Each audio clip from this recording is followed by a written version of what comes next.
موضوع الدرس النعم على قریش، سورۃ قریش، تفسیر ابن کثیر۔ الحمد للہ رب العالمین والصلاة والسلام على اشرف الانبیاء وسید المرسلین سیدنا محمد وعلى آلہ واصحابہ اجمعین۔ اللهم صل على سيدنا محمد وعلى آل سيدنا محمد كما صليت على إبراهيم وعلى آل إبراهيم في العالمين إنك حميد مجيد۔ أعوذ بالله من الشيطان الرجيم، بسم الله الرحمن الرحيم۔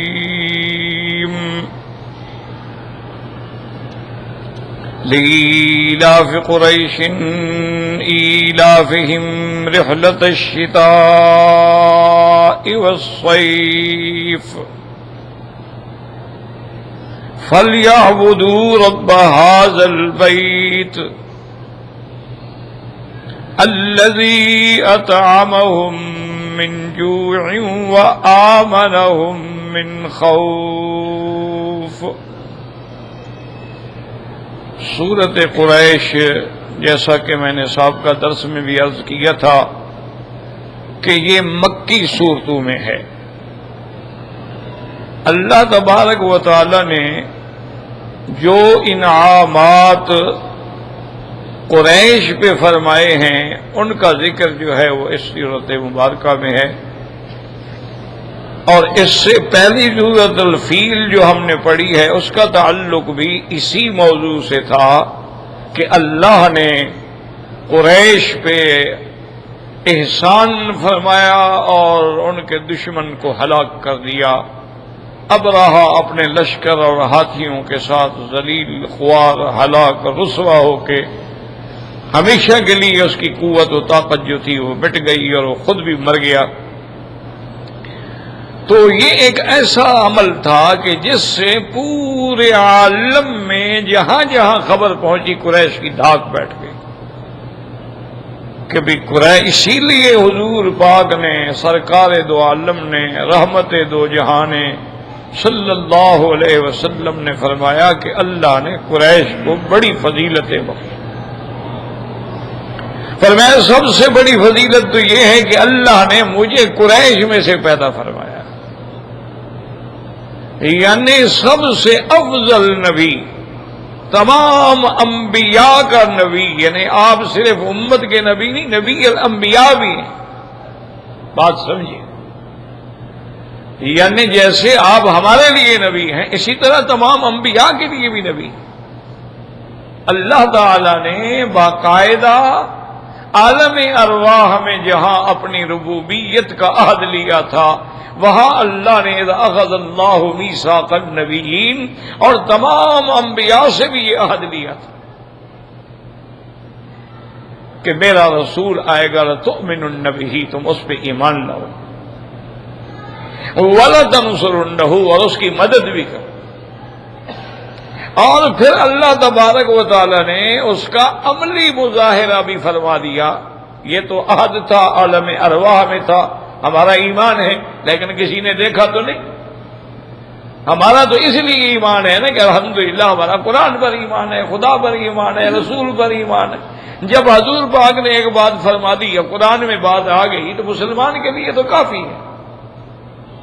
لیکن دشمن تو نہیں مانیں گے نا جی کہ عالم ارواح میں کیسے عہد لیا گیا، اور روح کیا چیز ہے، اور ارواح کو کیسے مخاطب کیا گیا، ارواح نے کیسے جواب دیا۔ کافروں کو تو پھر اشکال ہی ہوتے ہیں نا، کیونکہ ان کا خدا رسول پر تو ایمان ہے نہیں۔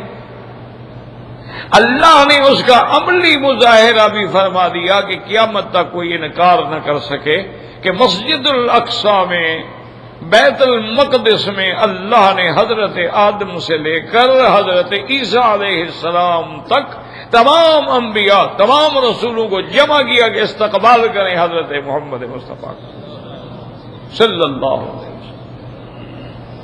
یعنی اب سارے نبی موجود ہیں، تمام رسول موجود ہیں، پیغمبر موجود ہیں، ابو البشر حضرت آدم موجود ہیں، بنو اسرائیل کا آخری نبی حضرت عیسیٰ موجود ہے، اولو العزم من الرسل موجود ہیں، آپ کا دادا ابراہیم الخلیل موجود ہے، اسماعیل موجود ہے علیہم الصلاۃ والتسلیم، اور وہاں حضور پاک آتے ہیں اور جبرائیل باقاعدہ اعلان کرتے ہیں کہ یا ایھا الانبیاء والرسل، بات سنو، میں اللہ کا اور پیغمبروں کے درمیان ایک واسطہ ہوں، قاصد ہوں، رسول ہوں، پیغمبر ہوں جو پیغام لے کے آنے والا ہوں۔ میں نے مشرق و مغرب، شمال جنوب سب دیکھا ہے، ہر پیغمبر کو دیکھا ہے، لیکن محمد مصطفیٰ سے افضل کوئی نہیں ہے۔ تو انہوں نے کہا تقدم یا رسول اللہ، حضور آپ آگے بڑے مصلی پہ کھڑے ہوں، آج آپ امام ہوں گے اور انبیاء مقتدی ہوں گے، تاکہ یہ ثابت ہو جائے کہ حضور نبی الانبیاء بھی ہیں علیہم الصلاۃ والتسلیم۔ اللہ تبارک و تعالی نے یعنی ہر پیغمبر، ہر نبی، سب نے حضور صلی اللہ علیہ وسلم کی رسالت کا اقرار کیا اور آپ کی امامت میں اقتدا کر کے نماز پڑھی۔ یہ سب سے بڑی بات ہوتی ہے کہ کسی کو امام بنانا جو ہے، امام کا معنی یہ ہوتا ہے کہ وہ ساری قوم میں افضل ہے۔ فَلْيَؤُمُّكُمْ أَعْلَمُكُمْ، امام وہ بنے جو سب سے بڑا عالم ہو۔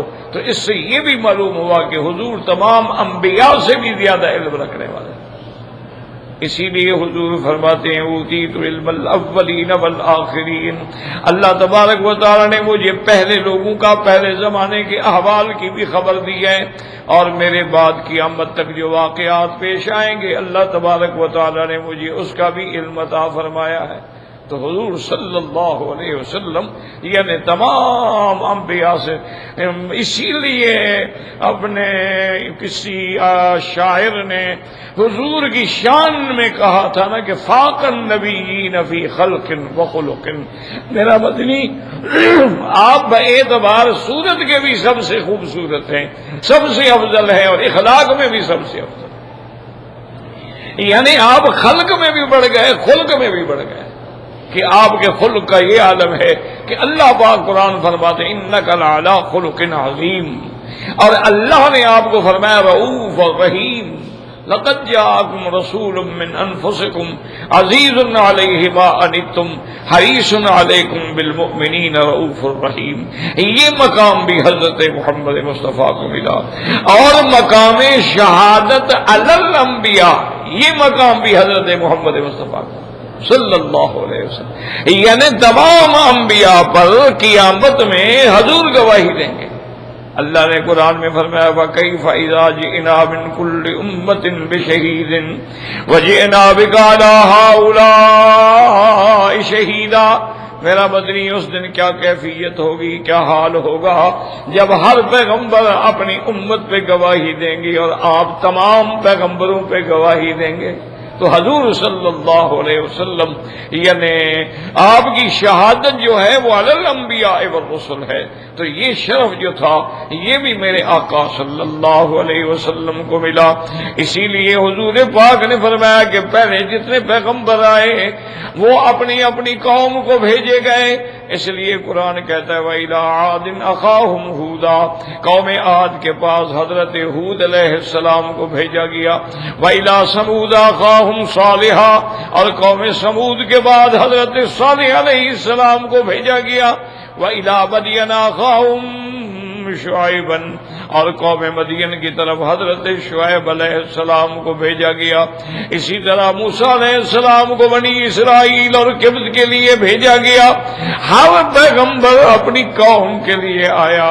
ایک آمنہ کے لال ہیں جو ساری دنیا، ساری کائنات، ساری مخلوقات اور انس و جن کے لیے آئے، یعنی آپ کی نبوت جو ہے وہ کسی قوم کے لیے نہیں ہے، آپ کی نبوت تمام عالم کے لیے، آپ کی نبوت جو ہے وہ عالمی نبوت ہے، اور آپ انس و جن کے لیے پیغمبر اور نبی ہیں۔ اور پھر ہر نبی کا زمانہ ایک مدت تک تھا، اس کے بعد ختم ہو گیا تو دوسرا نبی آیا، لیکن میرے مدنی کے آنے کے بعد اللہ پاک نے نبوت کا دروازہ ہی بند کر دیا کہ اب قیامت تک حضور خاتم الانبیاء ہیں، خاتم الانبیاء والمرسلین ہیں۔ آپ کے بعد اب کوئی نبی نہیں آئے گا. تو یہ شان، اور اس شان والا پیغمبر جس قوم میں پیدا ہو اس قوم کی کتنا بڑا شرف. کوئی معمولی بات تو نہیں ہوتی.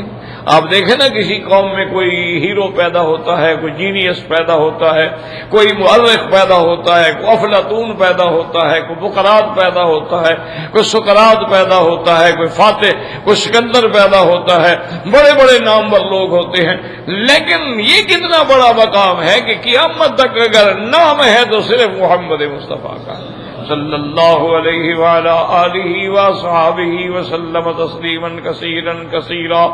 اور یہ بھی دیکھیں کہ اگر آج یہودی مر جاتا ہے، بات کو سمجھیں، آج نصرانی مر جاتا ہے، اپنی کتاب پر چاہے اس کو بھی ایمان ہو، لیکن قبر میں اس سے موسیٰ علیہ السلام کے بارے میں سوال نہیں ہوگا، قبر میں اس سے عیسیٰ علیہ السلام کے بارے میں سوال نہیں ہوگا. قبر میں اگر سوال ہوگا تو حضرت محمد مصطفیٰ کے بارے میں سوال ہوگا. ما من ربک ما دینک ما تقول فی حق ھذا الرجل الذی بعث فیکم. حضور صلی اللہ علیہ وسلم کے بارے میں سوال ہوگا. اس لیے حضرت عیسیٰ علیہ السلام نبی ہیں، رسول ہیں، کلمۃ اللہ ہے، روح اللہ ہے، لیکن جب قیامت سے پہلے نازل ہوں گے، اتریں گے تو وہ بھی امتی ہوں گے محمد مصطفیٰ کے صلی اللہ علیہ وعلی آلہ واصحابہ وسلم تسلیما کثیرا کثیرا. اور وہ حضور کی مزار پہ بھی حاضر ہوں گے اور مزار پہ آ کے صلاۃ و سلام بھی پڑھیں گے. اور پھر جب وقت اللہ نے پورا کر دیا تو اسی روضہ مبارک میں دفن ہوں گے حضور کے ساتھ. تو یہ شرف جو ہے حضور کو ملا. اور کتنا یعنی قوم کا شرف ہے کہ اس قریش میں اللہ نے محمد مصطفیٰ کو پیدا کیا. اس لیے حضور صلی اللہ علیہ وسلم نے فرمایا ان اللہ اصطفیٰ کنانۃ من ولد اسماعیل. اللہ تبارک و تعالی نے کنانا قبیلہ کو ولد اسماعیل میں چن لیا. واصطفیٰ قریش من کنانا، پھر کنانا میں سے قریش کو چن لیا. واصطفیٰ بنو ہاشم من قریش، پھر بنو ہاشم کو قریش میں سے چن لیا. فرمایا واصطفانی من بنی ہاشم، پھر اللہ نے مجھے بنی ہاشم میں سے چن لیا. عبد المطلب کے گھرانے میں ایک ایسا اللہ پاک نے بچہ پیدا فرمایا جو سارے عالم کے لیے ہدایت بن کے آیا، سارے عالم کے لیے بشیر بن کے آیا، سارے عالم کے لیے نذیر بن کے آیا، سارے عالم کے لیے سراج منیر بن کے آیا، سارے عالم کے لیے مرکز ہدایت بن کے آیا. تو یہ اس لیے حضور نے فرمایا کہ اللہ نے قریش کو یہ فضیلت دی ہے کہ انا من قریش، میں قریشی ہوں صلی اللہ علیہ وسلم. اور یہ بات بھی میرے محترم عزیز بزرگوں سمجھ لو کہ اصل کا قبیلہ جو ہے وہ قریش ہے اور اس کی شاخ ہے بنی ہاشم. جیسے بڑے بڑے قبیلے ہوتے ہیں اب دنیا میں آپ دیکھیں مثلا پختون ہیں، ان کی کتنی شاخیں ہیں، بلوچ ہیں ان کی آگے کتنی شاخیں ہیں. اسی طرح قریش جو ہے وہ بہت بڑا قبیلہ ہے نا، اس کی آگے کئی شاخیں ہیں. اور ان میں جو بنی ہاشم ہیں اس میں سے اللہ نے محمد مصطفیٰ پیدا کیے. تو اصل میرے مدنی جو ہیں وہ قرشی بھی ہیں اور ہاشمی بھی ہیں. باقی جو ہے نا سید کا لفظ یہ سردار کے معنی میں ہے. سید کہتے ہیں سردار، سید قوم نہیں ہوتی، یاد رکھو. اسی لیے اب آپ یہاں عرب میں رہتے ہیں ماشاءاللہ، یہ کسی کو بھی خطاب کریں گے لکھیں گے السید فلان، یعنی محترم. جیسے ہم لکھتے ہیں نا محترم محترم فلان، یہ لکھیں گے السید فلان، سادات فلان. تو یہ لقب ہے، اعزاز ہے. اور ہمارا ایمان ہے چونکہ حضور ساری امت میں ساری مخلوق میں سید ہے. آپ نے فرمایا انا سید ولد آدم، اللہ نے آدم کی جتنی اولاد بنائی ہے ان سب کا میں سردار. تو اس وجہ سے سید لقب ہے، ہمیشہ یاد رکھو. اسی طرح پھر جن کی نسبت حضور سے جڑتی گئی. اچھا بعض کی خدا کی شان یہ ہے کہ اللہ نے حضور کا خاندان بھی ایک لڑکی سے چلایا، اپنی بیٹی سے چلایا. بیٹا تو ہے نہیں، بیٹے تو فوت ہو گئے. حضور صلی اللہ علیہ وسلم کے بیٹے حضرت عبداللہ، حضرت قاسم، ابراہیم فوت ہو گئے. اچھا حضرت عبداللہ اور حضرت قاسم جو ہیں ان کی قبریں جو ہیں وہ جنت المعلیٰ میں ہیں. بی بی خدیجہ کی قبر جو ہے وہ بھی جنت المعلیٰ میں ہے. اور اسی طرح یعنی علماء نے تحقیق کی ہے کہ بہت کم صحابہ ہیں جن کی قبر جنت المعلی میں، یعنی قبرستان جو ہے مکے کے ان میں سب سے بڑا سب سے افضل قبرستان جو ہے وہ جنت المعلی ہے، اس کے بعد قبرستان شبیکہ جو ہے وہ بھی ایک قبرستان ہے، اسی طریقے سے اور بھی مکے میں 5-6 قبرستان ہیں، لیکن سب سے اعلیٰ جو ہے سب سے شان والا اس لیے ہے کہ سیدہ خدیجہ امہات المومنین وہاں دفن ہے رضی اللہ تعالی عنہ، اور حضور صلی اللہ علیہ وسلم کے بیٹے وہاں دفن ہیں، اور اسی طرح تحقیق میں کسی صحابہ کا نام نہیں آتا، لیکن یہ آتا ہے کہ کچھ صحابہ بھی دفن ہیں رضوان اللہ علیہم اجمعین۔ اس کی وجہ یہ ہے، یاد رکھو کہ ہجرت سے پہلے جو صحابی ایمان لائے وہ کتنے تھے؟ ایک بات کو سمجھا کرو بھئی، ابتدا میں 42 آدمی تھے، جب حضور پاک نے ہجرت کا حکم فرمایا تو 80 آدمی تھے، اور جب آپ مدینہ منورہ میں پہنچے ہیں تو پھر صرف یعنی ابو بکر تو آپ کا ساتھی تھے نا، حضرت ابو بکر اور آپ کا غلام اور ایک راستہ دکھانے والا، لیکن راستے میں ایک قبیلہ بھی آیا جن کے ساتھ 70 آدمی تھے، اصل میں وہ حملے کے لیے آئے تھے، لیکن حضور کو دیکھا وہ بھی مسلمان ہو گئے، تو اب وہ 70 آدمی جو ہیں وہ بھی اپنی تلواریں لے کے استقبال کے لیے آگے چل رہے تھے۔ حضور صلی اللہ علیہ وسلم یعنی مدینہ منورہ پہنچے۔ اچھا، اب آپ دیکھیں گے اس کے بعد جنگ بدر میں کتنے تھے؟ 313، یعنی تعداد کتنی تھی؟ 313۔ اور اسی طرح آپ دیکھیں کہ صلح حدیبیہ جو حضور آئے عمرے کے لیے کتنی تعداد تھی؟ 1500۔ تو اب اگر ہجرت سے پہلے کوئی صحابی فوت ہوگا تو مکے میں دفن ہوگا نا، ہجرت کے بعد تو پھر ان کا تمنا یہ ہوتی تھی کہ ہماری موت مدینہ منورہ میں آئے تاکہ ہماری ہجرت میں کوئی نقص نہ آئے، اس لیے حضرت عمر رضی اللہ تعالی عنہ فرماتے تھے حج کے بعد بھی چلو چلو چلو چلو ہوا بھی جلدی چلے، تو کیونکہ ہم ہجرت کر چکے ہیں، ہم مکہ چھوڑ چکے ہیں، اب ہمارا مقام ہجرت مدینہ منورہ ہے، تو کہیں ایسا نہ ہو کہ ہم یہاں مر جائیں تو ہماری ہجرت تو مکمل نہ ہوئی، ہجرت تو تب پوری ہوگی جب ہم مدینہ منورہ میں جا کے فوت ہوں گے۔ اسی لیے حضرت عمر دعا کرتے تھے اللہم ارزقنی موت الشہادت فی سبیلک واجعل موتی فی بلد رسولک، میری موت بھی شہادت ہو اور آئے بھی مدینہ منورہ میں۔ تو یہ اس لیے یہاں پر صحابہ کی بڑی قلیل تعداد کے بارے میں ذکر آتا ہے۔ اچھا، بعض نے عبداللہ ابن زبیر کے بارے میں بھی لکھا ہے، عبداللہ ابن زبیر لا شک بھی ذالک کے صحابی ہیں، اور ان کو حجاج ابن یوسف نے ظلم کر کے پھانسی پہ لٹکایا تھا، تو ان کے بارے میں بھی آتا ہے کہ وہ جو ہے مکہ میں دفن ہے۔ اچھا، حضور کی دوسری بیوی جو ہے بی بی میمونہ جو ہے وہ مقام صرف میں دفن ہے، مکے میں دفن نہیں ہے۔ آپ جب مدینے جائیں گے نا انشاءاللہ، اللہ سب کو نصیب فرمائے، تو جب مدینہ منورہ ہم جاتے ہیں تو اسی مدینے کی روڈ پر جب آپ مکے کی آبادی ختم ہو جاتی ہے، نوریہ آ جاتا ہے، وہاں نوریہ کا علاقہ ختم ہو جاتا ہے، بائیں ہاتھ پہ دیکھیں تو ایک کمرہ بنا ہوا ہے، وہ قبر ہے سیدہ میمونہ کی رضی اللہ تعالی عنہا، حضور کی بیوی ہے اور بڑی شان والی بیوی ہے۔ وہ فرماتی تھی اللہ کی شان دیکھو، میں پیدا بھی اسی جگہ ہوئی اور اس کے بعد میرا نکاح بھی حضور کے ساتھ اسی جگہ ہوا، پھر میری رخصتی حج کے بعد بھی اسی جگہ ہوئی، اور پھر اللہ نے موت بھی مجھے اسی جگہ دی۔ یعنی عجیب زندگی ہے سیدہ میمونہ رضی اللہ تعالی عنہ کی کہ انہا ولدت فی صرف، اور حضور نے نکاح بھی فرمایا تو صرف میں، اور پھر رخصتی ہوئی حج کرنے کے بعد واپسی پر وہ بھی مقام صرف میں، اور اس کے بعد جب بی بی کو موت آئی تب بھی مقام صرف میں۔ تو اس لیے ہمیشہ یاد رکھے کہ حضور صلی اللہ علیہ وسلم نے فرمایا کہ اللہ نے قریش کو یہ بڑا شرف بخشا ہے کہ انا من قریش، سب سے بڑی بات ہے کہ میں قریش میں سے، اور یہی دعا ہے جو سیدنا خلیل نے مانگی تھی۔ اس لیے حضور فرماتے ہیں انا دعوت ابی ابراہیم، میں اپنے ابا ابراہیم کی دعا ہوں۔ انہوں نے دعا مانگی تھی ربنا وابعث فیہم رسولا منہم یتلو علیہم آیاتک، یا اللہ اس سرزمین حرم میں مکے والے اس قبیلے سے کوئی نبی پیدا فرما، ان میں سے پیدا فرما۔ انہوں نے یہ دعا مانگی۔ اور اسی سے یاد رکھو کہ ابراہیم الخلیل بڑے شان والے ہیں، لیکن علم غیب نہیں ہے۔ اگر علم غیب ہوتا تو ان کو پتہ ہوتا کہ حضور قریش سے پیدا ہوں گے، پھر دعا مانگنے کی کیا ضرورت ہے؟ دعا اسی لیے مانگ رہے ہیں کہ پتہ ہی نہیں، علم نہیں ہے۔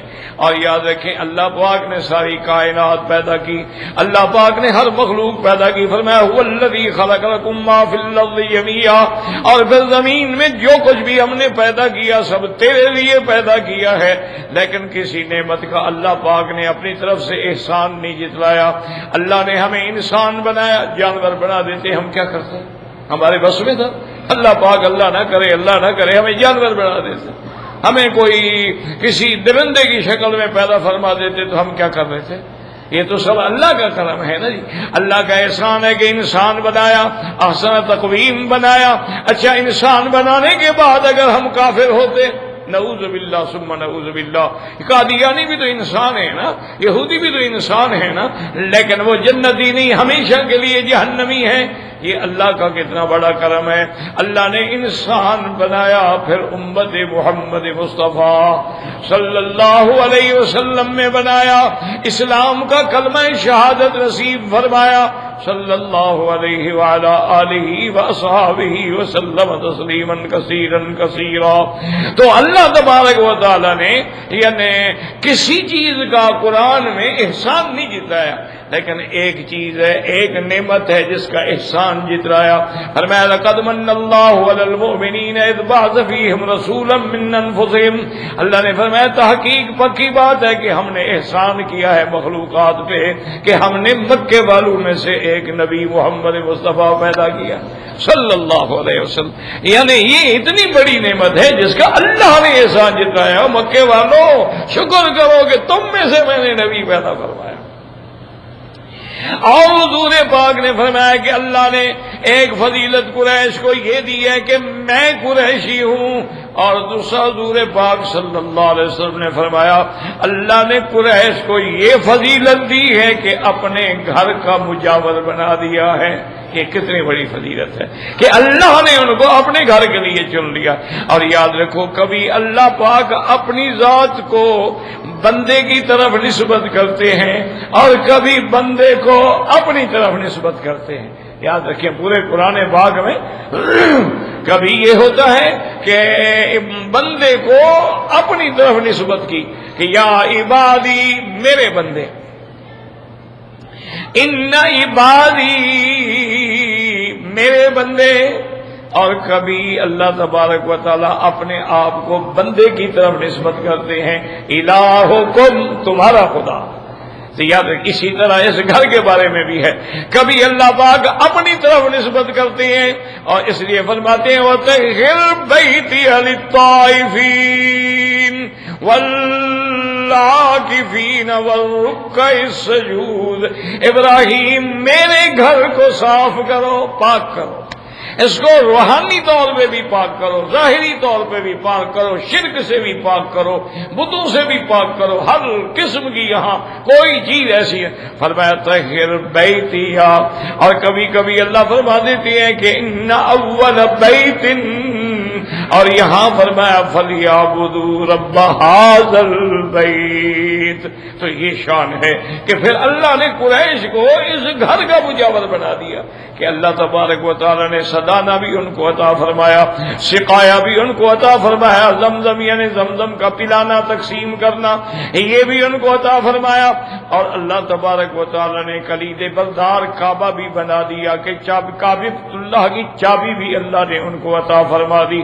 تو حضور نے فرمایا کہ یہ قریش پر اللہ کے انعامات، اور اتنا انعام ہے کہ اللہ نے اس جگہ کو امن والا بنا دیا، حرمن آمنا وَيُتَخَطَّفُ النَّاسُ مِنْ حَوْلِهِمْ۔ اللہ نے فرمایا مکے والوں کو اس بات کا خیال کرو، ہم نے ایسا حرم دیا ہے تم کو کہ امن سے زندگی گزار رہے ہو۔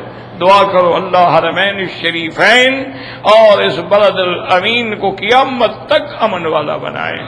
اور اس کے امن کو ہمیشہ استحکام نصیب فرمائیں، اور پاکستان کے لیے بھی دعا کریں۔ بڑے مشکل حالات سے ملک گزر رہا ہے، یہود اور ہنود نے اپنے پنجے میں اچھی طرح جکڑ لیا۔ انا للہ و انا الیہ راجعون۔ اور جو اس ملک کے بچنے کا طریقہ ہے اس طرف ہماری سوچ ہی نہیں۔ اب اس کا کیا ارادہ؟ ہم یہ سوچتے ہیں نا جی کہ کھاد زیادہ ڈالیں گے تو گندم زیادہ پیدا ہوگا، ہل زیادہ چلائیں گے تو گندم زیادہ۔ بھائی یہ اسباب ہیں، اگر ہل بھی چلائیں، کھاد بھی ڈالیں، سپرے بھی کریں اور گندم نہ ہو پھر کیا کریں گے؟ اصل فرق صرف یہی ہے۔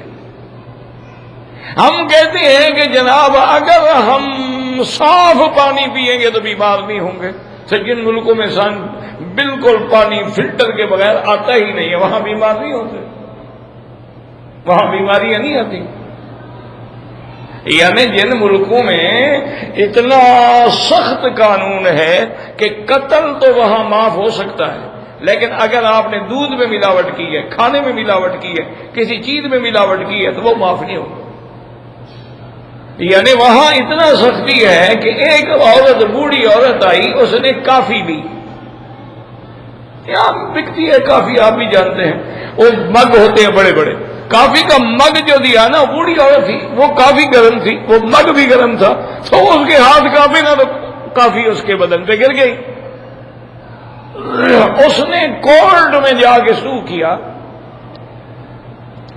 کہ بھئی انہوں نے کافی کے کپ کے اوپر یہ کیوں نہیں لکھا کہ کتنا گرم ہے، آگے میں خیال کر کے پکڑ دی۔ پھر ان کو لکھنا چاہیے تھا کہ کافی جب ڈال دی جائے اندر تو اس کپ کا درجہ حرارت کتنی ہو جائے گا، ان نے وہ نہیں لکھا، میرا بدن جل گیا ہے۔ $2 کروڑ جرمانہ کیا کورٹ نے اس کو۔ میرے خیال میں وہ بوڑھی عورت کو 2 کروڑ ملے ہوں گے، نہ وہ گن سکتی ہوگی، نہ رکھ سکتی ہوگی، نہ استعمال کر سکتی ہوگی۔ بوڑھی عورت بیچاری جس کے دانت گرنے والے تھے اس کو 2 کروڑ مل گئے۔ بات کیا تھی کہ انہوں نے یہ کیوں نہیں لکھا؟ تو بھائی اللہ کے بندے، تمہیں پتہ نہیں کہ کافی میں گرم منگوا رہی ہوں؟ کافی یا چائے جو ہے وہ گرم ہی ہوتی ہے نا بھائی۔ وہ ہمارے حضرت شاہ جی فرمایا کرتے تھے، اللہ ان کی قبر پہ کروڑوں رحمت کرے، حضرت بخاری رحمت اللہ علیہ۔ ہم نے تو بڑھاپے میں زیارت کی حضرت کی، بالکل جب بوڑھے تھے، فالج کا حملہ بھی ہو چکا تھا، تو فرمایا کرتے تھے کہ مولوی مکی، جو آدمی شربت گرم کر کے پیے اس پہ بھی لعنت، اور جو چائے اور کافی کو ٹھنڈا کر کے پیے اس پہ بھی لعنت۔ حضرت یہ کیا کہہ رہے؟ کہتے کیا بھی یہ چیز گرم پینے کے لیے، وہ ٹھنڈے پینے کے لیے۔ اب ایک آدمی شربت گلاس رکھ کے بیٹھے ہو، جب گرم ہو جائے پھر پیے، تو ایسا جب بے وقوف کوئی ہوگا؟ اور اگر چائے اور کافی گرم پی جاتی ہے، کیونکہ یہ لبریز بھی ہوتی ہے، لبسوز بھی ہوتی ہے، لبدوز بھی ہوتی ہے، اور وہ اس کو ٹھنڈا کر کے پیے، پھر چائے کا کیا مطلب ہوا؟ اچھا شاہ جی کو تو فوت ہو گیا، ان کو تو پتہ بھی نہیں ہوگا۔ اب تو آئس ٹی نکل آئی ہے، اب آئس ٹی آ گئی ہے کہ چائے جو ہے نا جی، چائے میں برف ڈال دیتے ہیں کہ بھئی چائے اور اس میں برف۔ دیکھو اللہ نے کیسے ان کی عقل چھین لی ہے۔ اللہ تبارک و تعالیٰ نے کہتے بھئی برف اور چائے کا جوڑ کیا ہے مجھے بتلائیں آپ۔ اس کو آئس ٹی اس کا نام رکھا ہوا ہے باقاعدہ، یعنی برف والی چائے۔ ماشاءاللہ، انا للہ و انا الیہ راجعون۔ اللہ تبارک و تعالیٰ معاف فرمائے، اللہ پاک ہدایت کے فیصلے فرمائے۔ تو یہ انعامات جو ہیں نا جی، اللہ تبارک و تعالیٰ کے ہیں قریش پہ، کہ حضور پاک نے فرمایا کہ اللہ نے قریش کو یہ ساری نعمتیں دی، اور فرمایا دوسرا کتنا بڑا احسان ہے کہ اللہ نے اپنے قرآن میں جو سورت نازل کی اس کا نام ہی قریش ہے۔ کتنا بڑا ہے، کیوں؟ حضور کے نام پر بھی سورت ہے نا، سورت محمد۔ بی بی مریم کے نام پہ بھی سورت ہے نا، سورت مریم۔ اور اسی طرح بعین ہی سورت قریش۔ تو قریش کا نام تو قیامت تک پر زندہ ہو گیا نا۔ جب جب قرآن پڑھا جائے گا، جہاں پڑھا جائے گا تو لإلاف قریش تو پڑھیں گے نا. تو یہ کتنا بڑا اعزاز ہے اور کتنا بڑا شرف ہے جو اللہ تعالی نے ان کو عطا فرمایا ہے. اور اس کے بعد حضور پاک صلی اللہ علیہ وسلم نے فرمایا، اور یاد رکھو کہ لفظ جو ہے نا قریش، قریش جو ہے اس کا مادہ جو ہے وہ ہے کرش. یاد رکھیں اصل مادہ کیا ہے؟ کرش. کرش کا کیا معنی؟ بعض علماء نے فرمایا جمع کرنا، کرش معنی کٹھے ہونا. تو قصی نے سارے قریش کو اکٹھا کر کے مکے میں اکٹھا کر دیا، اس لیے قریش کہلائے.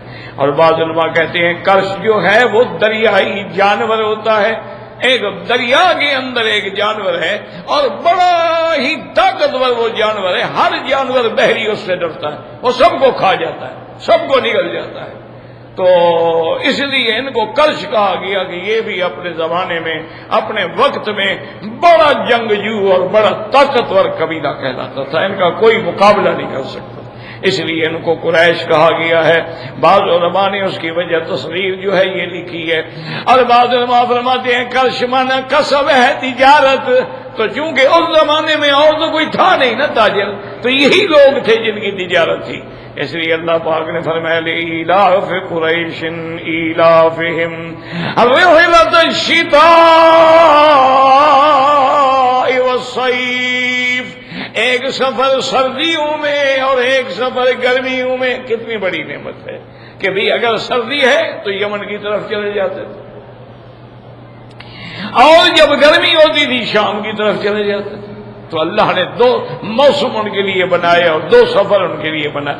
اور اس میں بھی حکمتیں ہیں نا، جو چیز ان کو یمن میں ملتی تھی وہ شام میں تو نہیں ملتی تھی، اور جو شام میں ملتی تھی وہ یمن میں تو نہیں ملتی تھی، لیکن وہ دونوں ملکوں کی نعمتیں مکے میں جمع ہو جاتی تھی.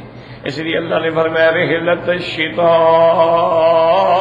والصیف.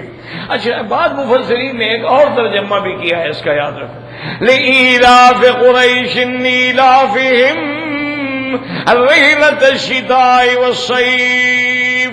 وہ کہتے ہیں سردیوں کا سفر اور گرمیوں کے سفر سے مراد یہ ہے کہ اکثر عرب جو ہیں وہ رجب میں آ کے عمرہ کرتے تھے، لہذا وہ گرمی کا سفر ہو گیا. اور حج کبھی کبھی ٹھنڈ میں آتا تھا تو وہ سفر جو ہے سردیوں کا ہو گیا. تو لہذا گرمیوں کا سفر بھی ان کے پاس اور سردیوں کا سفر بھی ان کے پاس، کہ کبھی گرمی میں حج جا رہا ہے، کبھی سردی میں حج جا رہا ہے. آپ دیکھ رہے ہیں نا موسم آہستہ آہستہ تبدیل ہوتا ہے. کبھی اتنا سردی ہوتی ہے، اللہ رحمت کرے. ہمیں یاد ہے کہ مزدلفہ کے میدان میں کمبل لپیٹ کے بیٹھو تو پھر بھی بندہ تھر تھر کانپ رہا ہوتا ہے. کبھی ایسی سردی پڑتی ہے، جو کھلا میدان ہے، کوئی اوٹ نہیں، کوئی دیوار نہیں، کوئی چیز نہیں، کوئی رکاوٹ نہیں ہے. تو اس لیے بعض علماء، لیکن پہلا ترجمہ جو ہے وہ زیادہ راجی ہے کہ ان کا سفر جو تھا رحلۃ الشتاء والصیف. اچھا، اللہ نے پھر انتظام اور بھی کر دیا. پھر یہ انتظام کیا کہ حبشہ کے لوگ جو تھے وہ کشتیوں پر مال لے کر جدے پہنچ جاتے تھے. یعنی مال وہاں سے آتا عدن سے آتا صنعا، اور کبھی کبھی پھر کشتیوں پہ آ کے وہ جدے آ جاتے. تو جدہ تو 2 رات کا سفر تھا نا. یمن جانے کے لیے تو مہینے لگتے تھے، شام جانے کے لیے تو مہینے لگتے تھے، لیکن جدہ جانا جو ہے وہ کتنا مشکل تھا. 2 رات میں پہنچ گئے، 2 رات میں واپس آ گئے. تو اللہ نے اور بھی آسانی فرما دی. تو بعض علماء نے اس کی وجہ یہ بھی لکھی ہے کہ لإیلاف قریش ایلافہم رحلۃ الشتاء والصیف فلیعبدوا. اب اللہ نے حکم دیا کہ میں نے جو نعمتیں کی ہیں اس کا شکر بھی تو ادا کرو. جب اللہ نعمتیں عطا فرمائے تو نعمت کا شکر کیا ہے؟ نعمت کا شکر یہ ہے کہ فلیعبدوا رب ھذا البیت. عبادت کرو اس گھر کی، اس رب کی عبادت کرو، کیونکہ اللہ تبارک و تعالی نے تمہیں پیدا ہی اسی لیے کیا ہے. وما خلقت الجن والانس الا لیعبدون. اللہ نے فرمایا میں نے جن و انس کو کس لیے پیدا کیا؟ میری عبادت کریں. فاعبد اللہ مخلصین لہ الدین واعبد اللہ ولا تشرک بہ شیئا، اور اللہ نے میرے مدنی کو بھی حکم فرمایا وَاعْبُدْ رَبَّكَ حَتَّى يَأْتِيَكَ الْيَقِينُ۔ اللہ نے حکم دیا قریشیو اس نعمت کا بدلہ ادا کرو، فَلْيَعْبُدُوا، عبادت کرو۔ اور بعض علماء نے فرمایا کہ فَلْيَعْبُدُوا سے مراد یہ ہے فَلْيُوَحِّدُوا، عقیدہ توحید سیکھو، عقیدہ توحید سیکھو کہ اللہ تبارک و تعالیٰ کی۔ اور آگے لفظ کیا آیا رب ھذا البیت، وجہ کیا ہے؟ علماء نے فرمایا چونکہ قریش نے یہ لفظ کہا تھا جب عبد المطلب کو ابرہہ نے کہا تھا کہ اچھا تم صرف اونٹ چھڑوانے آئے ہو، انہوں نے کہا انا رب الابل، میں اونٹوں کا مالک ہوں، اس لیے اونٹوں کی بات کر رہا ہوں، وَلِهَذَا الْبَيْتِ رَبٌّ، اس گھر کا بھی رب ہے، سَيَمْنَعُهُ، وہ اس کی حفاظت کریں گے۔ اللہ نے فرمایا کہ پھر اس رب نے کعبے کی حفاظت کر کے دکھلا دی کہ نہیں دکھلائی، اب تو عبادت کرو، فَلْيَعْبُدُوا رَبَّ هَذَا الْبَيْتِ۔ اور یاد رکھو بعض علماء نے فرمایا اس میں اشارہ ہے کہ مکے والوں جب قریش پہ مشکل وقت آیا، جب کعبے کو گرانے کے لیے دشمن آیا تو تمہارے بت کدھر گئے؟ اور یہ تم نے یہاں لات لگائی ہوئی تھی، 360 بت رکھا ہوا تھا، وہ تمہارے بت کدھر گئے؟ وہ بت تو نہیں آئے کعبے کو بچانے کے لیے، ان بتوں نے تو کچھ نہیں کیا۔ آخر کعبے کو کس نے بچایا؟ اس رب نے بچایا ہے، تو جس رب نے بچایا ہے تم اس کی عبادت کرو، پھر بتوں کے آگے کیوں جھک رہے ہو؟ پھر تم جا کے بتوں کو سجدے کرتے ہو، پھر جا کے تم ان کو چومتے ہو، چاٹتے ہو، ان کے آگے جا کے چڑھاوے چڑھاتے ہو، جانور ذبح کرتے ہو۔ فَلْيَعْبُدُوا رَبَّ هَذَا الْبَيْتِ، چھوڑو ان اوثان و اصنام کو کہ جب بادشاہ آیا، جب ابرہہ آیا، جب اصحاب فیل آئے، جب ہاتھیوں کا لشکر آیا تو اس وقت تم بھی کعبۃ اللہ کا غلاف پکڑ کے ملتزم پہ کھڑے تھے کہ یا رب البیت، اپنے گھر کی حفاظت کر۔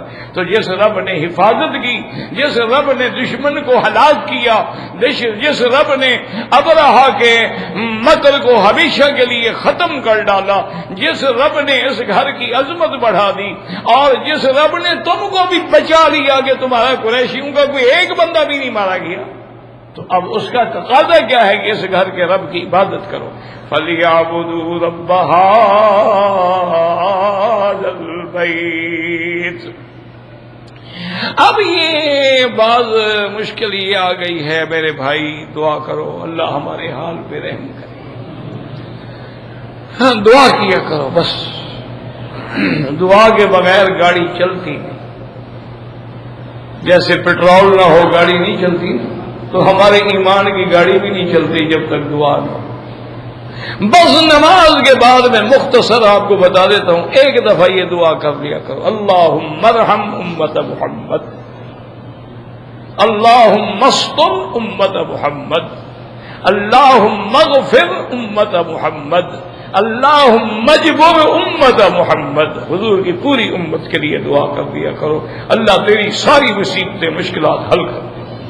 کیوں؟ اللہ کی رحمت جوش میں آ جاتی ہے، اچھا یہ بندہ حضور کی پوری امت کے لیے مانگ رہا ہے، یہ اتنا سخی بن رہا ہے، تو میں تو اکرم الاکرمین ہوں، میں تو ارحم الراحمین ہوں، میں کیوں نہ اس پہ رحم کر دوں؟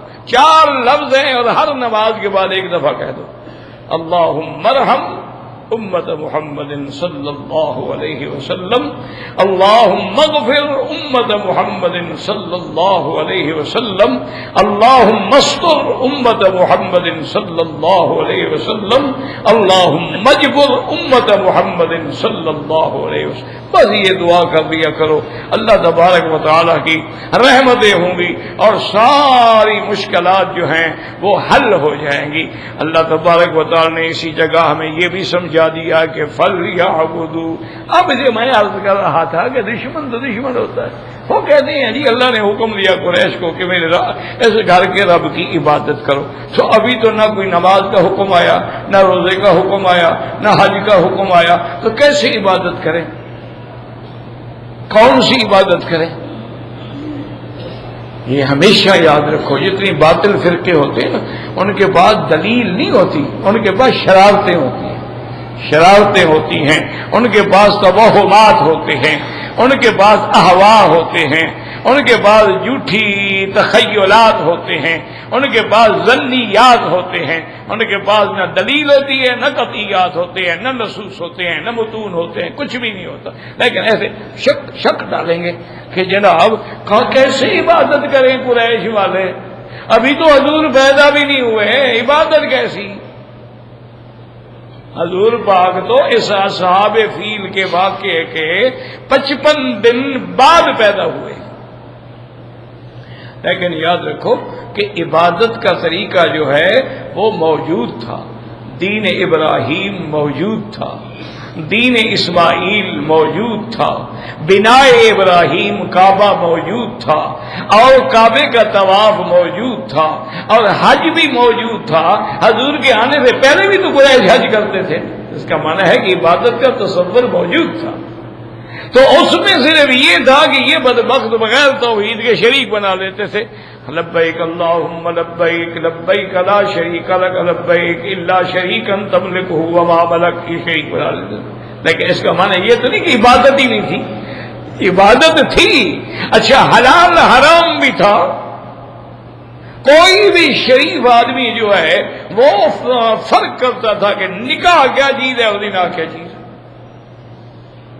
وہ جانتے تھے، مکے والے جان باقاعدہ نکاح ہوتا تھا، اچھا بچہ پیدا ہو باقاعدہ ختنہ بھی ہوتا تھا، بچہ پیدا ہو باقاعدہ عقیقہ بھی ہوتا تھا۔ تو یہ تو نہیں کہ عبادت نہیں تھی، جی اللہ نے کیسے فرما دیا، نعوذ باللہ ثم نعوذ باللہ، عبادت تھی۔ دین انبیاء میں سے موٹی موٹی کچھ چیزیں جو ہے وہ باقی تھیں، اور یہ لوگ دعویٰ کرتے تھے کہ ہم ملت ابراہیم پہ ہیں۔ تو اگر ملت ابراہیم پہ ہو تو ابراہیم علیہ السلام نے تو بتوں کو توڑا ہے، اور تم نے کعبے میں بتوں کو رکھا ہوا ہے، کیسے ملت ابراہیم پہ ہو؟ اس لیے اللہ نے حکم دیا فَلْيَعْبُدُوا رَبَّ هَذَا الْبَيْتِ الَّذِي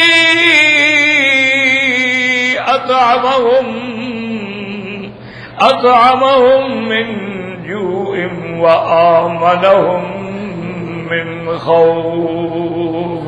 اور یہ انعام دیکھے میرے مولا کا، اللہ کا کتنا بڑا انعام ہے۔ اللہ فرماتے ہیں جب تم اس رب کے گھر کی عبادت کرو گے وہ تمہیں بھوک سے بھی بچائیں گے اور خوف سے بھی بچائیں گے۔ اس لیے علماء نے لکھا ہے کہ ایک رزق کا وعدہ عام ہے، ساری مخلوق سے ہے، وَمَا مِن دَابَّةٍ فِي الْأَرْضِ إِلَّا عَلَى اللَّهِ رِزْقُهَا، ہر مخلوق کا رزق اللہ پہ ہے۔ دیکھیں نا کیڑے مکوڑوں کو کون دیتا ہے، دریاؤں کے اندر جو مچھلیاں ہیں ان کو کون خوراک پہنچاتا ہے، جنگلوں کے اندر جو جانور ہیں ان کو کون، وَمَا مِن دَابَّةٍ، دابہ مانا يَدُبُّ عَلَى الْأَرْضِ، یعنی ہر وہ چیز جو چلنے والی ہے ان سب کا رزق اللہ فرماتے ہیں میرے ذمے ہے، میں نے دینا ہے۔ لیکن مکے والوں کے لیے خاص وعدہ ہے، یاد رکھو، مکے والوں کے لیے وہ تو عام بات ہے نا کہ ہر کسی کو اللہ، یہ خاص وعدہ ہے کہ تم اس رب کے گھر کی عبادت کرو، اطعمہم من جوع وآمنہم من خوف، میں تمہیں بھوک سے کھانا بھی دوں گا اور تمہیں ڈر سے امن بھی دوں گا۔ تو اس لیے علماء نے لکھا کہ مکے والوں کے لیے رزق کا یہ خصوصی وعدہ ہے کہ اگر وہ اللہ کی عبادت میں قائم رہیں اور اللہ پر ایمان رکھیں تو اللہ تبارک و تعالیٰ ان کو ایسی جگہ سے رزق دیں گے ان کا گمان و خیال و وہم میں بھی نہیں ہوگا۔ اور اس لیے یاد رکھیں علماء نے لکھا ہے کہ مکے کے خصائص میں ہے کہ آدمی اپنے گھر میں تو کبھی رات کو بھوکا رہ سکتا ہے۔ کیا مانا، تم مثلا رات کو لیٹ آئے، 1 بجے پہنچے گھر اور بھوکے بھی ہو تو پوچھتے ہو گھر میں کچھ ہے، انہوں نے کہا آپ نے بتایا نہیں کہ آپ آ رہے ہیں، کہ ہم آپ کے لیے کھانا رکھتے، گھر میں تو کچھ نہیں، چلو آپ بیٹھے ہم پکاتے ہو گے، نہیں ابھی پکانے کی کوئی ضرورت نہیں ہے، صبح میرا ناشتہ اچھا کر لیں گے، تو وہ بھوکا سو سکتا ہے۔ لیکن مکے میں آنے والا، کعبے میں آنے والا رات کو آئے دن کو آئے جب آئے کبھی بھوکا نہیں سوئے گا۔ یہ اللہ کا وعدہ ہے اس گھر سے کہ جو بھی اس گھر میں آئے گا، کسی ملک کا زبان بھی نہیں جانتا، اچھا اس کے بعد پیسے بھی نہیں ہے کہ باہر جا کے ہوٹل سے کوئی چیز خرید لے، اس نے کرنسی تبدیلی نہیں کرائی، یا کرنسی دوستوں کے پاس ہے، لیکن بھوکا نہیں سوتا. کیوں؟ کچھ نہ ملے. زمزم ملے گا کہ نہیں ملے گا؟ اور زمزم جو ہے طعام و طعم و شفاء و سقم، زمزم یعنی کھانے کا بھی فائدہ دیتا ہے اور بیماریوں سے بھی شفا دیتا ہے. اس میں اللہ نے دونوں نعمتیں رکھی ہیں. صحابہ کہتے ہیں ہمارے پاس کھانے کو کچھ نہیں ہوتا تھا، صرف زمزم ہوتا تھا، لیکن زمزم پی کے ہم اتنے موٹے ہو گئے کہ ہمیں بل پڑ گئے، اتنے موٹے ہو گئے، تازے ہو گئے زمزم کی طاقت، اور کچھ کھانے کو ہے ہی نہیں. تو حضور نے فرمایا کہ زمزم جو ہے طعام و طعم و شفاء و سقم، واللہ اعلم.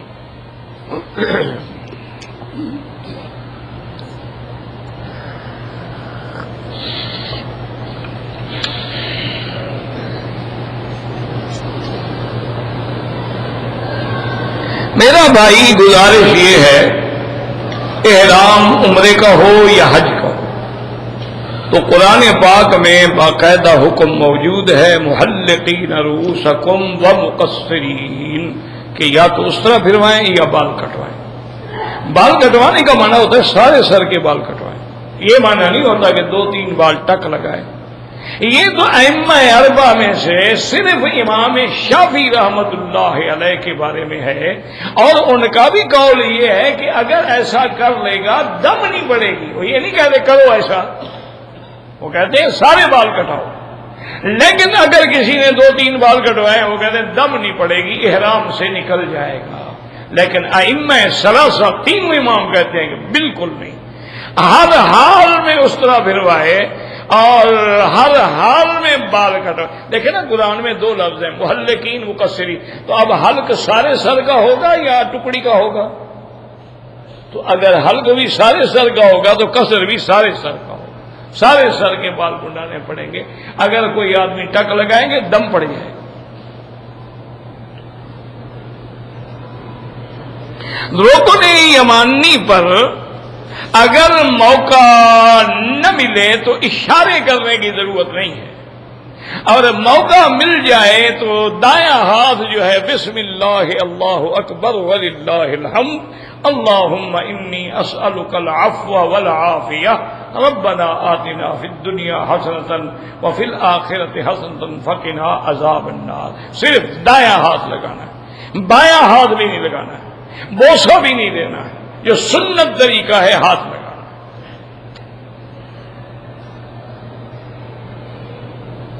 کہتے جی کہ بعض لوگ نماز میں ٹانگیں زیادہ کھلی کرتے ہیں. تمہیں کیا تکلیف ہے؟ کرنے دو. تمہیں کیا تکلیف ہے بھائی؟ وہ بیچارے اپنی ٹانگیں کھلی کر رہے ہیں، تمہاری تو نہیں کھلی کر رہے ہیں. بس قوم ہے ہماری بھی، کیا کریں یار، کدھر جائیں؟ دعا کرو اللہ ہدایت. 1400 سال گزر گئے ہیں، ہم ٹانگیں کھلی کرنے پر بھی لڑ رہے ہیں کہ کتنا ٹانگیں کھلیں کتنی نہ کھلیں. حالانکہ جو حکم ہے نا، یاد رکھو، حکم یہ ہے کہ صفیں سیدھی کرو، صفوں کے درمیان میں کوئی خلل، کوئی موقع، کوئی جگہ نہ چھوڑو. یعنی پاؤں کے برابر پاؤں ہو، کندھے کے برابر کندھا ہو، ٹخنے کے برابر ٹخنا ہو. یہ ضروری نہیں ہوتا کہ ملا کے کھڑے ہوں. اب کندھے سے کندھا کیسے ملاؤ گے؟ پھر نماز ہو جائے گی. مانا ہے کہ برابر کھڑے ہوں. یہ نہیں ہے کہ ٹخنے سے ٹخنا، کیسے ٹخنے سے ٹخنا ملائے؟ اچھا، اور کندھا کیسے ملائے؟ ایک آدمی کا 6 فٹ کا ہے، ایک کا 3 فٹ کا ہے، کیسے کندھا ملائے گا؟ مانا یہ ہے کہ صفیں سیدھی کرو، بات کو سمجھو. اس لیے حضور نے فرمایا کہ اگر تمہاری صف ٹیڑھی ہوگی تو اللہ نظر رحمت بھی نہیں فرمائے. مانا یہ ہے کہ صفیں ٹیڑھی نہ ہوں. اچھا، اب یہ ہے کہ حالات ہیں، مثلا آدمی ہیں تھوڑے، ایک ادھر کھڑا ہو گیا. اچھا، وہ بیچارہ بھی مسئلہ سمجھتا نہیں، وہ ہلتا ہی نہیں. وہ کہتا ہے بس میں تو اب نیت کر لی ہے، اب ستون ہل جائے حرم کا تو ہل جائے، میں تو نہیں ہلوں گا. تو اب یہ غریب کیا کرے؟ وہ لمبی کھلتا، زیادہ پاؤں کھلتا ہے، بیچارہ کم از کم صف مل تو جائے نا. اب وہ ادھر کھڑا ہے، میں ادھر کھڑا ہوں، ادھر صف ہی نہیں ملتی. تو وہاں اگر کوئی آدمی ٹانگیں کھول لیتا ہے تو کوئی حرج نہیں، کوئی فرق نہیں پڑتا. اور اگر رش زیادہ ہو جائے، جیسے حج کے ایام ہوتے ہیں، کھول کے دکھاؤ مجھے، بجا لے وہ تو جناب پاؤں پہ پاؤں ملا کے آدمی کھڑا ہوتا ہے. تو اصل بات کو سمجھا کریں. معنی یہ ہے کہ صفیں سیدھی ہوں، معنی یہ ہے کہ صفوں میں کجی نہ ہو، معنی یہ ہے کہ صفوں کے اندر اتصال ہو، معنی یہ ہے کہ درمیان میں کوئی خالی جگہ نہ چھوڑیں. وہ ایک میرے جیسا کوئی پاگل ہوگا بیوقوف دیہاتی، اور ایک نوجوان، آج کل جو ہمارے نوجوان مولوی ہیں نا اللہ ہدایت دے، وہ اس کو ٹکر گیا۔ اب جناب وہ ٹانگیں کھولتا گیا۔ جب نوازیہ نے کہا بابا میں کوشش کرتا تھا بھی تیرے ساتھ ٹانگ ملاؤں، تم اور سکڑ جاتے تھے، کیا ہو گیا ہے؟ تم خام خواہ درمیان میں فاصلہ چھوڑ رہے ہو تو پھر تو شیطان درمیان میں سے گزر جائے گا۔ اس نے کہا تم نے جتنی ٹانگیں پھیلائی ہیں پتہ ہی نیچے سے کتنے گزر جائیں گے۔ انہوں نے کہا وہ عقل کی بات کرو۔ اب وہ پاگل آدمی، بوڑھا آدمی، اس نے پھر یہی جواب دینا تھا نا۔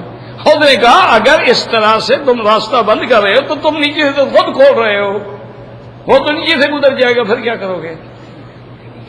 تو اصل معنی یہ ہے کہ نعوذ باللہ حضور کی حدیث کا کبھی استحضاء نہ کرو، کبھی تان نہ کرو، کبھی تنقیص نہ کرو۔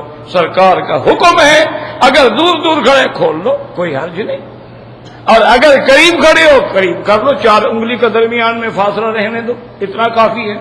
مقصد یہ ہے کہ صفیں متصل ہوں، اتصال ہو، الصاق ہو، اور بالکل ٹیڑھی نہ ہوں، اور اگر مکے میں ہو تو گول ہوں، ہر بندے کا بدن جو ہے وہ کعبہ شریف کے اندر ہو، باقی کسی پر اعتراض نہ کیا کرو۔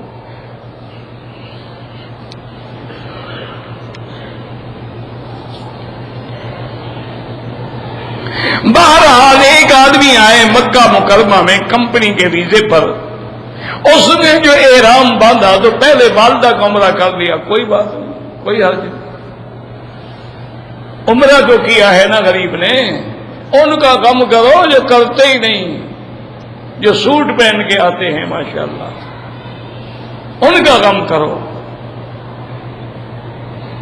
محرم اور حرام کے پہلے 10 دن جو ہے روزے رکھے، سارا مہینہ روزے رکھو، کوئی منع نہیں۔ سنت جو ہے جو حضور نے فرمایا وہ یہ ہے کہ 9 اور 10 یا 10 اور 11، باقی تو کوئی منع نہیں۔ 13، 14، 15 3 روزے رکھنا سنت ہے، سوموار اور جمعرات روزہ رکھنا سنت ہے۔ تو مہینے میں یعنی آپ اندازہ فرمائیں نا جی کہ 8 روزے تو آپ کے یہ ہو جائیں گے، اور 3 ہو جائیں گے ایام بیض والے، 9، 10، 11 ہو جائیں گے، اور 2 ہو جائیں گے 9، 10 والے، آدھا مہینہ تو ہو گیا روزے۔ ویسے آپ سارا روزہ بھی رکھیں، لیکن یہ نہیں ہوتا کہ روز رکھیں، افضل یہ ہے کہ ایک دن رکھو اور ایک دن نہ رکھو۔ افضل الصیام صیام داؤد علیہ السلام، کان یصوم یوما و یفطر یوما، ایک دن روزہ رکھتے تھے، ایک دن افطار کرتے۔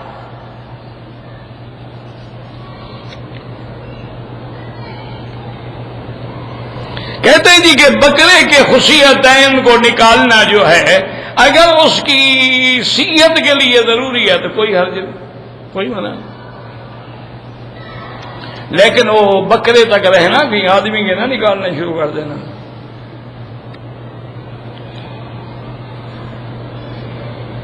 کہتے جی کہ امام ابو حنیفہ رحمۃ اللہ علیہ نے صحابہ کی زیارت کی ہے، بالکل زیارت کی ہے۔ باقی جو ہے اختلاف کیوں ہے؟ اختلاف تو ہوتا ہے، اختلاف کس بات کا اختلاف ہے؟ نصوص میں تو اختلاف ہے ہی نہیں، جو قرآن حدیث سے مسائل ثابت ہیں ان میں کوئی اختلاف نہیں، جو حدیث متواتر سے ثابت ہے کوئی اختلاف نہیں۔ اختلاف تب ہوتا ہے جب 2 حدیثیں آ جائیں، اختلاف تب ہوتا ہے جب ایک ناسخ ہو ایک منسوخ ہو۔ تمہیں اختلاف نظر آتا ہے، علماء کے نزدیک تو کوئی اختلاف نہیں۔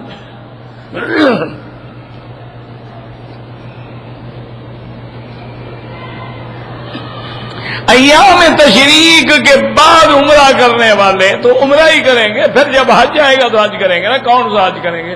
جب عمرہ ایام تشریق ہی ختم ہو گئے، اب کون سا حج ہے؟ اب تو صرف عمرہ کرو گے، اب حج پھر انشاءاللہ دل حج میں آئے گا۔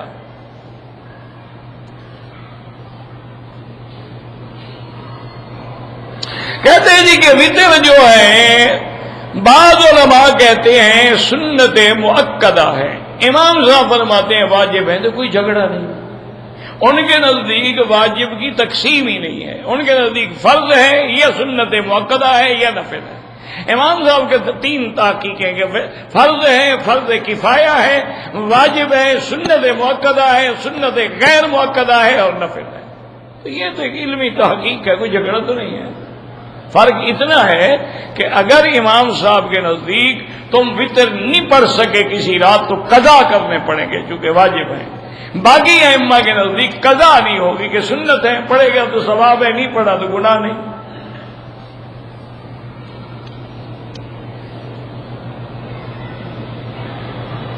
سورت فاتحہ کے بعد سورت ملائیں، ہاں بالکل، اگر آپ اکیلے نماز پڑھ رہے ہیں تو بالکل ملائیں۔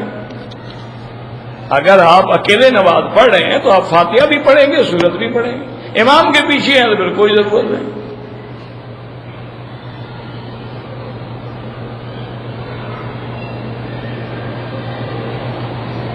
چاچی بھتیجی کو جمع نہ کریں نکاح میں۔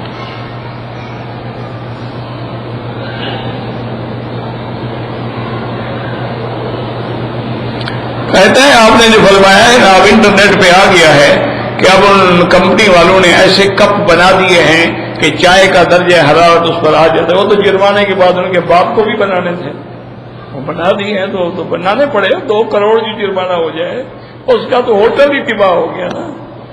اب بنا دیے ہیں تو کوئی بات نہیں، اچھی بات۔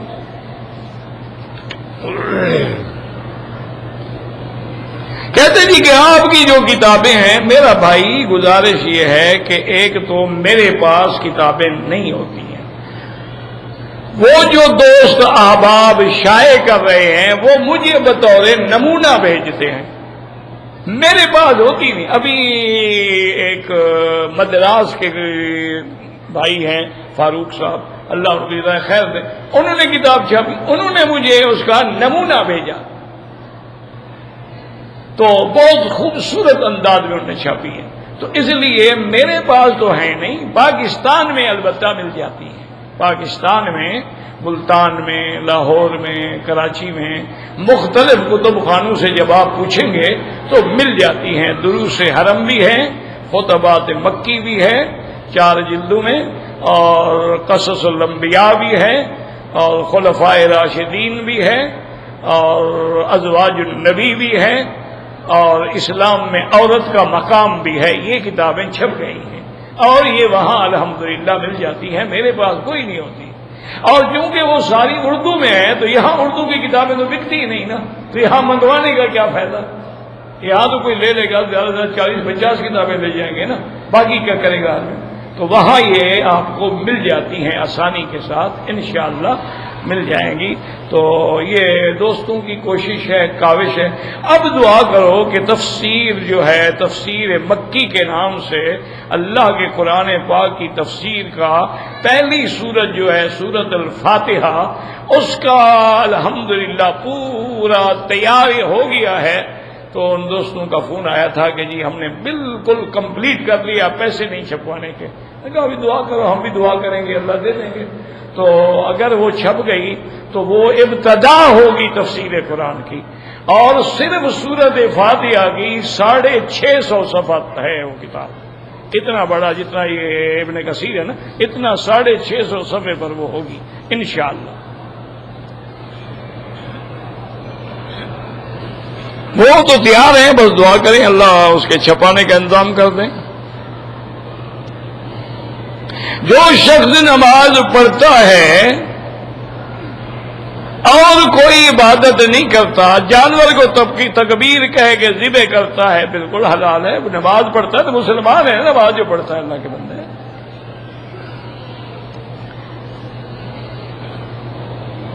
کہتے جی کہ فضائل اعمال میں زیادہ تر جو ہیں ضعیف حدیثیں ہیں، تو بڑی اچھی بات ہے، آپ ایک نئی فضائل اعمال لکھ لیں جس میں ضعیف حدیثیں نہ ہوں، ٹھیک ہے، اعتراض کی کیا ضرورت ہے؟ آپ ایک اور کتاب لکھ لیں نا، ہو فضائل لیکن ضعیف حدیث نہ ہو۔ اور جتنی حدیث کی کتابوں میں ضعیف حدیثیں ہیں، مثلا ترمذی شریف ہے، ابن ماجہ ہے، نسائی ہے، مصنفات ہیں، ان میں جتنی ضعیف روایات ہیں وہ نکال دیں۔ ترغیب ترہیب ہے، منذری ہے، اللہ کے بندے فضائل میں ضعیف حدیث محدثین کے نزدیک حجت ہوتی ہے، تمہیں پتہ نہیں تو کہ کتاب لکھنے والے کا کیا گناہ ہے؟ تم ایک مجھے لکھ کے تو دکھاؤ نا۔